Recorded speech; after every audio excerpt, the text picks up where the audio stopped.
chez vous. Aujourd'hui, j'ai été captivée par ce texte et je voulais partager ensemble ce que j'ai retenu. Il y a des fois dans la vie, et souvent d'ailleurs, Dieu ne fait pas toujours des choses comme on l'attend. Tu attends de recevoir l'argent quelque part, mais subitement, tu rencontres quelqu'un par accident. Vous vous chamaillez même, mais tu ne sais pas. Peut-être que par cette relation, quelque chose de bon va sortir de là. Il y a des fois, le Seigneur me demande de faire des choses bizarres. Tu regardes, ça n'a pas de corrélation entre la chose que tu demandes et ce que tu attends de la part de Dieu. Des fois, nous voulons ramener Dieu à la réflexion humaine.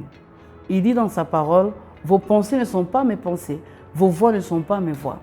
Et j'aime ce texte de 2 Rois 5, à partir du verset 10, c'est 10 à 14, tu peux le lire. Moi, je vais m'atteler ici au verset 10, la Bible dit, Élisée lui fit dire par un messager, va et lave-toi 7 fois dans le Jourdain et ta chair redeviendra saine et tu seras pur. Il s'agit de Naaman, ce chef d'armée qui avait la lèpre et qui avait dans sa maison une petite fille qui travaillait dans sa maison. Et cette petite fille a dit à sa femme, il y a en Israël un homme, si nous allons là-bas, il va guérir mon patron. Et il est allé. Élisée s'attendait à voir des chars venir l'accueillir. Ce n'était pas n'importe qui.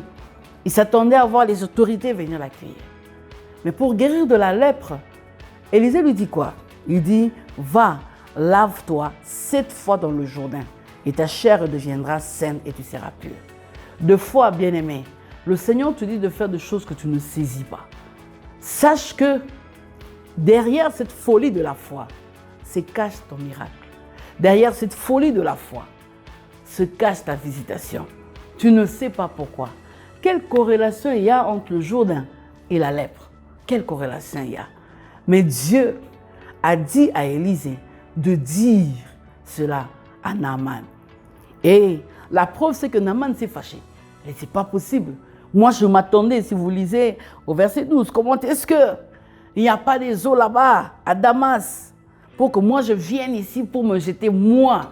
Bien-aimé, 2 fois aussi, tu dois enlever les galons pour accepter ce que Dieu te demande de faire. Il y a aussi dans la vie où tu dois te dire, peu importe ce que les gens vont penser, parce que Dieu m'a dit de le faire, je veux le faire. Bien-aimé, derrière chaque obéissance qui peut paraître bête devant les hommes, sache qu'il y a un miracle qui est caché là-dedans. Et j'aime, il se tourne, ses serviteurs lui disent, mais qu'est-ce qu'on te demande? Il dit, mon père, si le prophète te demandait quelque chose de difficile, tu l'aurais fait. S'il t'avait demandé, imaginons qu'on ait actuellement 5 millions de dollars, tu allais donner. Mais il ne te demande rien, il te dit, va te jeter tout simplement. Bien-aimé, dans la vie, dans la marche avec le Seigneur, il y a 2 choses que je retiens ici.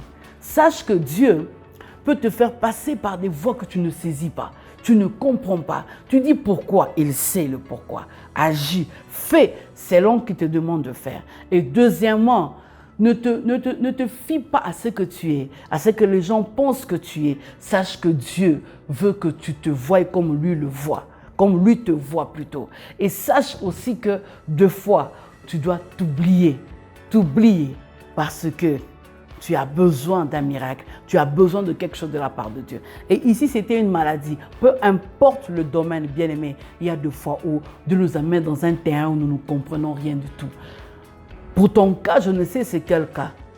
Bien-aimé, essaye d'appliquer ces choses et tu verras. Et bien sûr, si tu lis après le verset 14, la Bible nous dit « Sa chair devint comme la chair d'un jeune homme et il fut pur ». C'était simplement facile, tout simplement. Tu sais pourquoi 2 fois tu retardes de la main de Dieu dans ta vie? Tout simplement parce que tu ne veux pas obéir. Tu regardes autour de toi, tu dis qu'est-ce que les gens vont dire? Moi vraiment, qu'est-ce que les gens vont s'imaginer?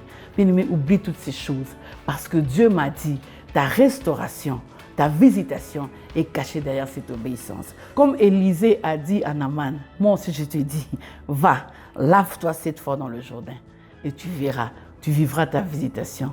Que mon Dieu te bénisse.